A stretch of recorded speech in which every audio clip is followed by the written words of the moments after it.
తులారాశి వాళ్ళకి, తులా లగ్నం వాళ్ళకి 2026 సంవత్సరం ఎలా ఉండబోతుందనేది చూద్దామండి. తులా రాశి వాళ్ళకేంటంటే, ఇక్కడ పంచమంలో రాహు సంచారము, లాభంలో కేతు సంచారం జరగడము, షష్ఠ స్థానంలో శని సంచారము, భాగ్యంలో గురు సంచారము జూన్ 2వ తారీఖు వరకు. జూన్ 2వ తారీఖు తర్వాత దశమంలో గురు సంచారము, అక్టోబర్ 31వ తారీఖున సింహరాశిలోకి ఎప్పుడైతే గురు ఎంట్రీ అవుతుందో అది మనకి లాభస్థానం అవుతుందన్నమాట. సో గురుకేతువులు కలిసి లాభస్థానంలో అక్టోబర్ 31వ తారీఖు నుంచి ఇయర్ ఎండింగ్ వరకు ఉంటారు. సో ఇలాంటి గ్రహగతిని గనక మనం పరిశీలన చేసుకున్నట్లయితే తులారాశి వాళ్ళకి కెరియర్ కి సంబంధించి అంటే కార్యక్షేత్రంలో మీకు మంచి గుర్తింపు రావడానికి ఈ సంవత్సరం చాలా ఫేవరబుల్ గా ఉందని చెప్పుకోవడానికి కూడా అతిశయోక్తి లేదనమాట. ఎందువల్ల అంటే షష్ఠ స్థానంలో ఉన్న శని మీకు ఇదివరకు ఏదైనా ఇబ్బందులు కలిగేలాంటి పరిస్థితులు ఉంటే గనక అవన్నీ కూడా తగ్గుముఖం పట్టి మీ శత్రువులు మీ పైన ఎటువంటి కుట్రలు ఫామ్ చేసినా సరే, లేకపోతే గాసిప్స్ చేసినా సరే కూడా అవన్నీ కూడా మీకు పెద్దగా నష్టం తీసుకురావడానికైతే పాసిబిలిటీస్ కనిపించట్లేదు. మీ వర్కే మీ గురించి, మీ టాలెంట్ ని గురించి ఇన్ఫర్మేషన్ ఇచ్చేలాంటి సిచ్యువేషన్స్ వస్తాయి. మీకు ఎలాంటి డిఫికల్ట్ ప్రాజెక్ట్స్ ఇచ్చినా కూడా మీ క్రియేటివిటీ స్కిల్స్ ని యూజ్ చేసుకొని ఆ ప్రాజెక్ట్ ని కూడా మీరు చాలా సక్సెస్ఫుల్ గా కంప్లీట్ చేస్తారు.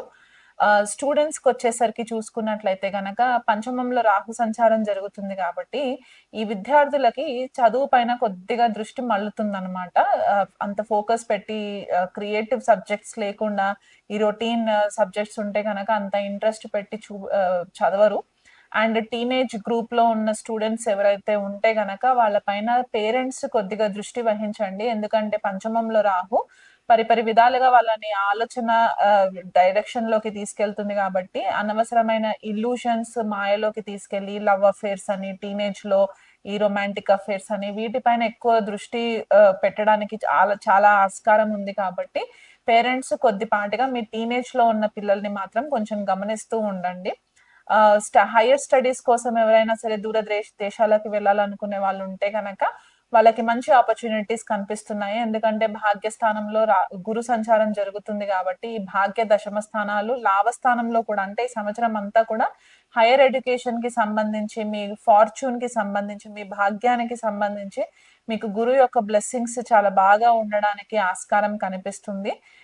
వ్యాపారం చేసే తులారాశి వాళ్ళు ఎవరైనా పార్ట్నర్షిప్ బిజినెస్ లో ఉంటే గనక ఆ పార్ట్నర్షిప్ బిజినెస్ లో కూడా మీకు పెద్దగా ఒడిదుడుకులు రాకుండా వీలైనంత మట్టుకు మీరు బ్యాలెన్స్డ్ గా హ్యాండిల్ చేసుకోవడానికి కూడా బిజినెసెస్ అన్ని కూడా మీకు ఫేవరబుల్ గా ఉంటాయి.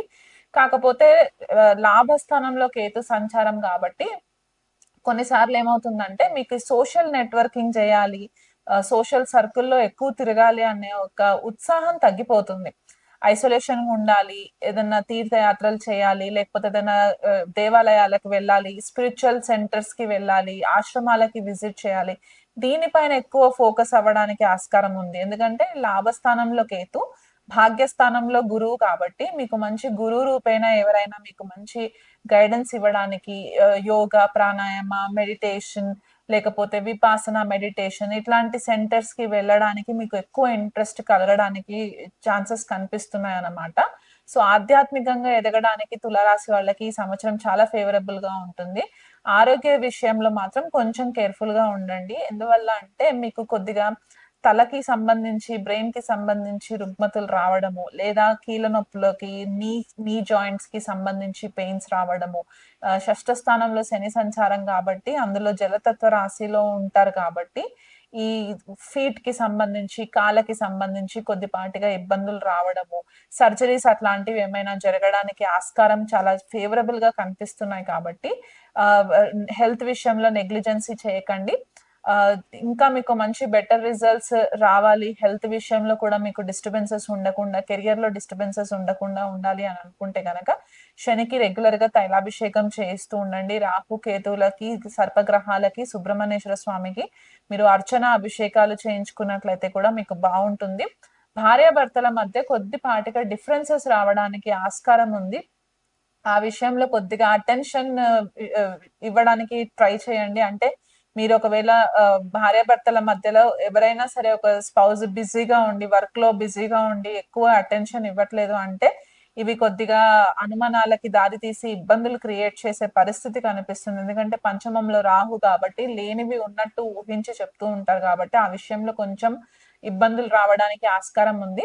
సో దానికి కూడా మీరు దుర్గాదేవి ఆరాధన చేసుకోవడము, ఓం దుమ్ దుర్గాయై నమః అనే మంత్రం గనుక మీరు 108 సార్లు గనక మీరు పఠనం చేసుకున్నట్లయితే ఈ థర్డ్ పర్సన్ ఎంట్రీస్ లేకుండా మీ భార్యాభర్తల మధ్య సఖ్యత పెరగడానికి కూడా అమ్మవారి ఆశీస్సులు ఉంటాయి. సో ఓవరాల్ గా తులారాశి వాళ్ళకి చూసుకుంటే ద్వాదశ రాశులలో కంపేర్ చేసుకుంటే తులారాశి వాళ్ళకి ఈ సంవత్సరం చాలా బాగుంటుంది.